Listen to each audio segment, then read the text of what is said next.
La fibre que votre médecin vous a prescrite pour le ventre gonflé est précisément ce qui aggrave le problème. Vous vous réveillez chaque matin avec cet abdomen tendu, sous pression, comme un ballon gonflé pendant la nuit, avant même le premier café, avant le moindre repas. Ce n'est pas l'âge, ce n'est pas votre imagination, c'est un mécanisme physiologique précis que personne ne vous a encore expliqué.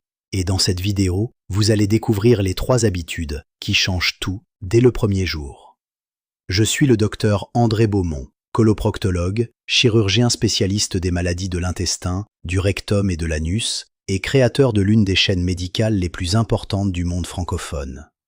Ici, nous apportons uniquement des informations fondées sur la science, sans spéculation, sans intérêt pharmaceutique, seulement la vérité que vous méritez d'entendre. Si vous cherchez depuis longtemps quelqu'un qui vous parle de santé avec rigueur et sans arrière-pensée commerciale, vous êtes au bon endroit. Abonnez-vous maintenant pour ne manquer aucune vidéo et laissez un like si vous trouvez que ce type d'information devrait être accessible à tout le monde. Avant de commencer, une question simple. D'où me regardez-vous aujourd'hui? Paris, Lyon, Bruxelles, Genève, Montréal, Dakar.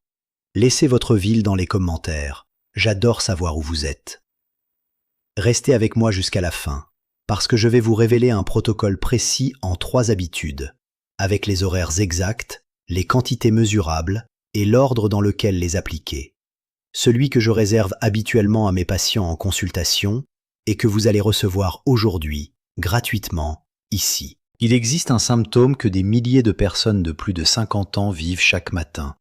Un symptôme si commun qu'il est devenu invisible, rangé dans la catégorie du normal avec l'âge, avant même d'avoir été véritablement examiné.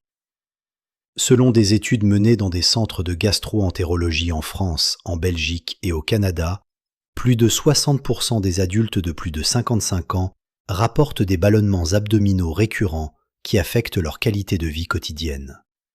Et parmi eux, la grande majorité n'a jamais reçu d'explication physiologique précise de ce qui se passe réellement à l'intérieur de leur corps. On leur a dit de boire plus d'eau, de manger plus de fibres, de réduire le stress, et pourtant, ils continuent à se réveiller chaque matin avec ce ventre tendu, sous pression, distendu, avant même le premier café, avant le moindre repas, parfois avant d'avoir ouvert les yeux. Ce que je vois en consultation depuis des années, c'est une réalité que les chiffres ne capturent pas complètement. Des patients qui ont vu 2, 3, parfois 5 médecins différents, qui ont passé des examens, qui ont modifié leur alimentation selon les recommandations reçues, et qui continuent à se lever chaque matin avec cet abdomen gonflé, comme si leur corps ne recevait pas le message. La frustration qui s'accumule est réelle, et elle est tout à fait compréhensible. Parce que le problème n'est pas que ces patients n'ont pas essayé. Le problème est que personne ne les a encore regardés à la bonne fenêtre temporelle. C'est précisément là que réside la clé de tout ce que nous allons voir aujourd'hui. Permettez-moi de vous raconter ce qui s'est passé dans mon cabinet et qui résume mieux que n'importe quelle statistique ce dont je veux vous parler. Une patiente, une dame de 63 ans de Lyon, est arrivée après 4 années de consultation sans résultat. 4 années.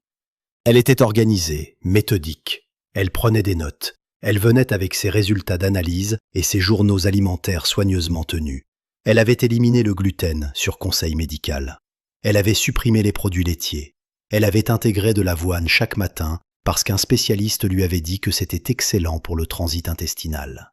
Et chaque matin, sans exception, elle se réveillait avec un abdomen distendu, tendu, inconfortable. Une pression sourde qui ne disparaissait vraiment qu'en fin d'après-midi, pour recommencer le lendemain à l'identique. Comme une horloge. 3 médecins l'avaient examinée avant qu'elle arrive chez moi. Chacun avait posé les mêmes questions. Qu'avez-vous mangé hier soir? Êtes-vous intolérante à quelque chose? Avez-vous du stress en ce moment? Ces questions ne sont pas mauvaises en soi, mais elles regardaient toutes dans la même direction, vers le petit déjeuner, vers le repas de la veille, vers l'alimentation diurne. Aucun n'avait regardé ce qui se passait pendant son sommeil. Je lui ai posé une question que personne ne lui avait encore posée. Une question simple, presque banale. À quelle heure mangez-vous votre dernier repas de la journée et à quelle heure vous couchez-vous ensuite?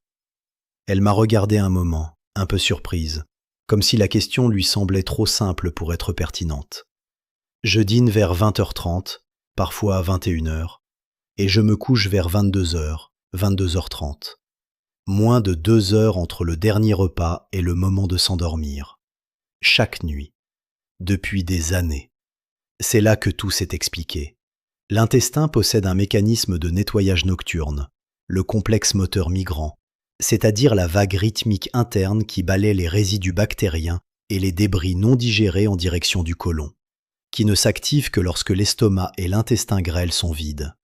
Tant qu'il reste de la nourriture en cours de digestion, ce mécanisme reste en veille. Et si le repas du soir est pris trop tardivement par rapport au coucher, ce nettoyage naturel ne peut pas s'accomplir. Les bactéries présentes dans l'intestin grêle fermentent les résidus alimentaires pendant des heures. Le gaz s'accumule progressivement. Et au réveil, il est là, ce ventre gonflé qui semble ne rien avoir à voir avec ce que vous avez mangé ce matin-là. Parce que précisément, il n'a rien à voir avec ce que vous avez mangé ce matin-là. En ajustant simplement le timing de son dernier repas, sans changer un seul aliment, sans supprimer quoi que ce soit, sans aucun complément alimentaire, cette patiente a observé une réduction significative de son ballonnement matinal en 7 jours.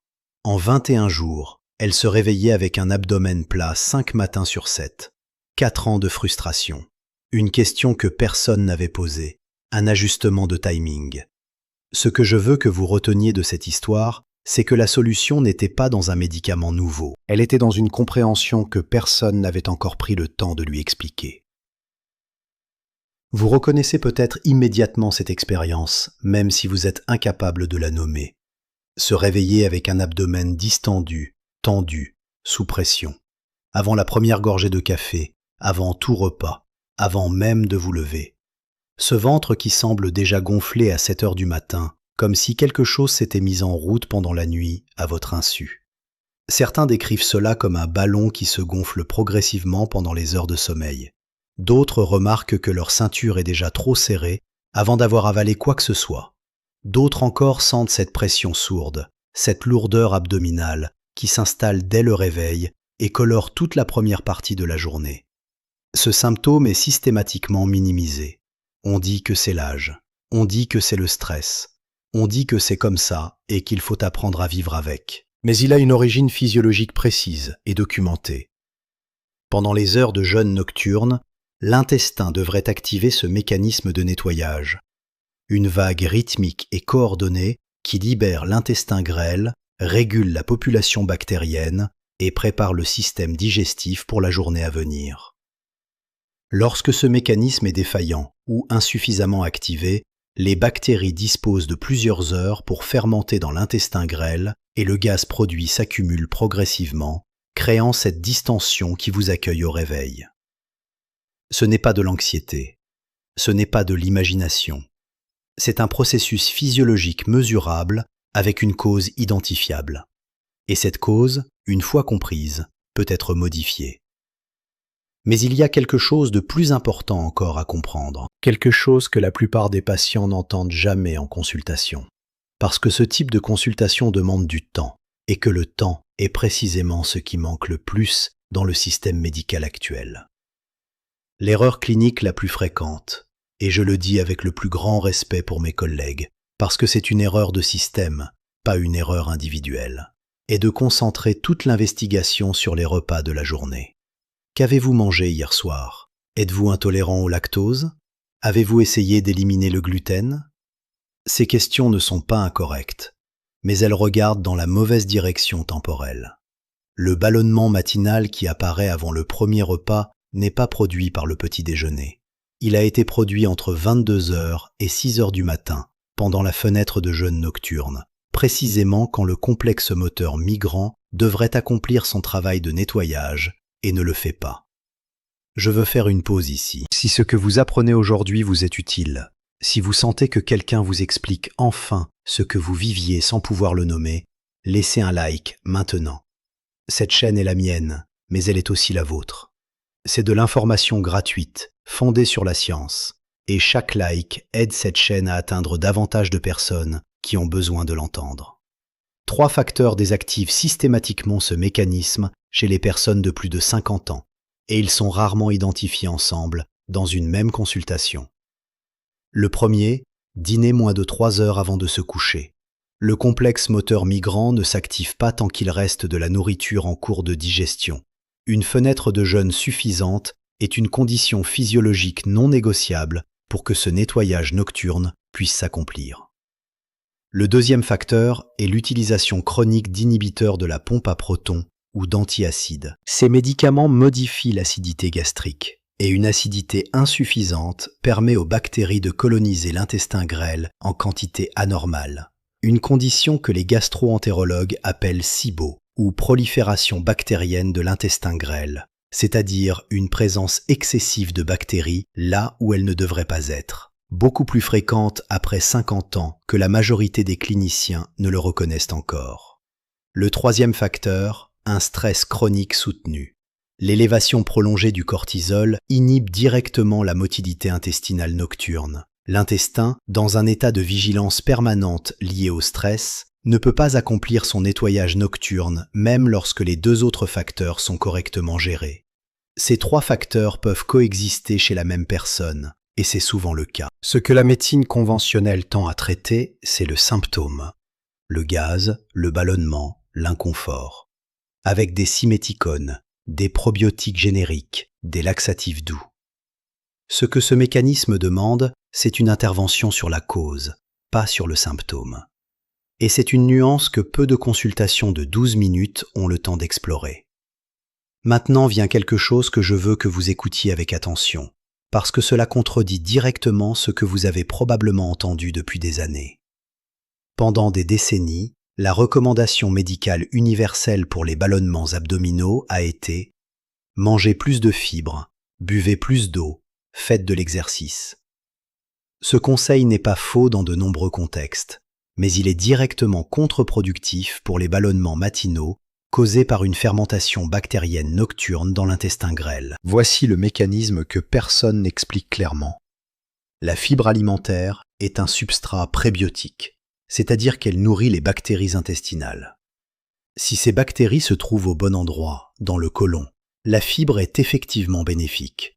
Elle améliore le transit, soutient la diversité microbiotique et contribue à réduire l'inflammation de bas grade.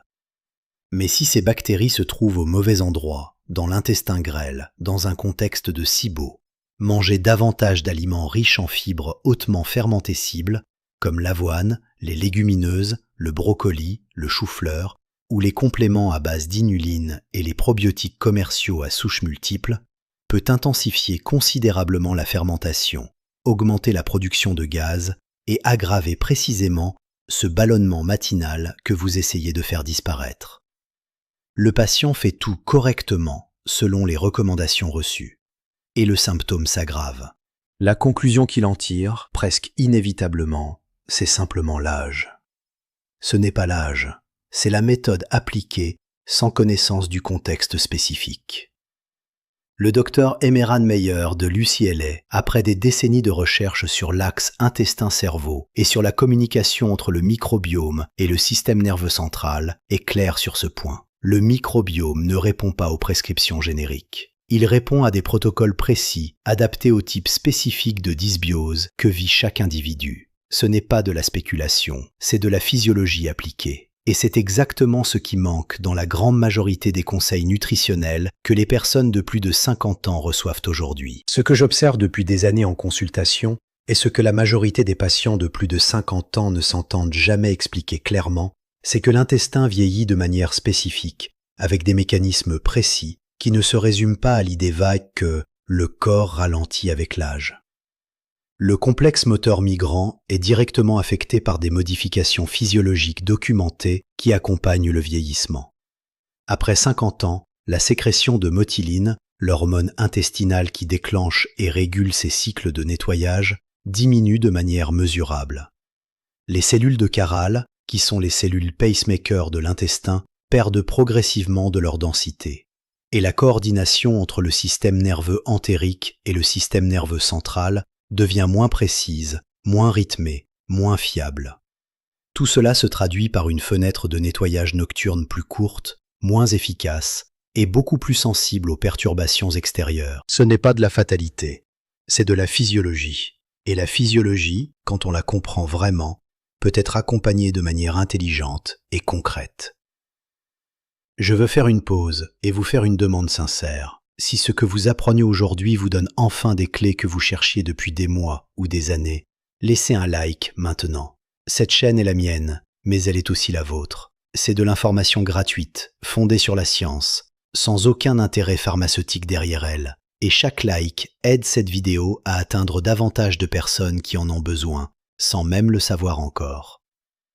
Avant de vous donner ces 3 habitudes dans leurs détails précis, il y a quelque chose que je dois vous dire avec la même clarté que le reste. Ce protocole n'est pas adapté à tout le monde, et il est de ma responsabilité de vous le préciser maintenant, avant que vous commenciez quoi que ce soit. Si vous souffrez d'une maladie inflammatoire chronique de l'intestin confirmée, maladie de Crohn ou colique ulcéreuse en phase active, soyez très prudent, parce que toute modification du timing alimentaire et de la charge fermentative doit être supervisée par votre gastro-entérologue.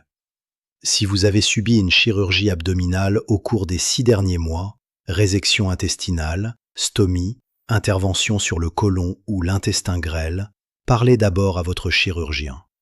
Si votre ballonnement matinal s'accompagne de sang dans les selles, d'une perte de poids involontaire, de fièvre ou d'une douleur abdominale intense et localisée, ne commencez rien ici, consultez immédiatement. Ces 3 habitudes ne sont pas interchangeables.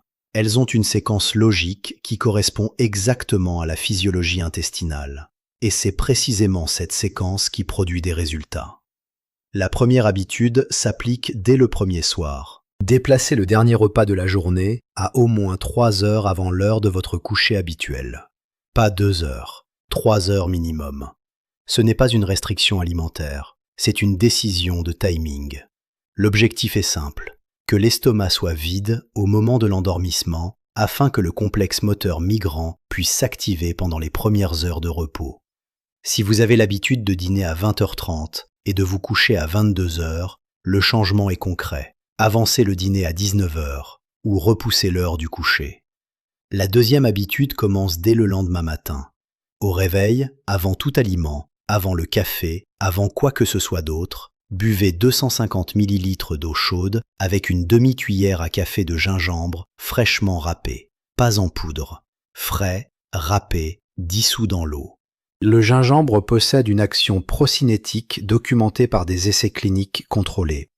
Il accélère la vidange gastrique et stimule la motilité intestinale sans perturber l'équilibre microbiotique.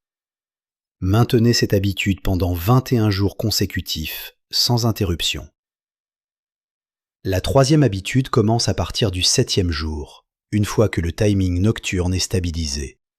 Réduisez temporairement, pour une période de 2 semaines, les fibres hautement fermentescibles, légumineuses, avoine crue, brocoli cru, chou-fleur, inuline commerciale, compléments probiotiques à large spectre. Remplacez-les par des légumes cuits et refroidis pendant au moins 12 heures. Pommes de terre cuites à la vapeur puis refroidies, carottes, courgettes. Ces aliments génèrent de l'amidon résistant à charge fermentative beaucoup plus basse. À 7 jours, le premier signal que vous devriez observer est une réduction de la sensation de pression au réveil. À 10 jours, les gaz nocturnes et les bruits abdominaux diminuent en fréquence. À 21 jours, si les 3 habitudes ont été appliquées ensemble et dans le bon ordre, la plupart de mes patients rapportent se réveiller avec un abdomen plat et sans pression, au moins 5 matins sur 7. Si à 21 jours vous n'observez aucune amélioration, c'est le signal qu'une consultation médicale avec bilan de motilité intestinale est nécessaire. Je tiens à vous dire quelque chose avant de terminer. Je n'ai aucun lien avec des laboratoires pharmaceutiques. Je ne reçois pas d'argent de l'industrie. Aucune marque ne finance ce que vous venez d'entendre. Mon seul objectif, depuis le premier jour de cette chaîne, est de vous apporter des informations de qualité, comme si c'était la consultation gratuite que vous méritez d'avoir. Partagez cette vidéo avec votre famille, pas avec n'importe qui, avec votre famille, parce que ce que vous avez appris aujourd'hui peut changer la santé de quelqu'un que vous aimez. Que Dieu vous bénisse tous.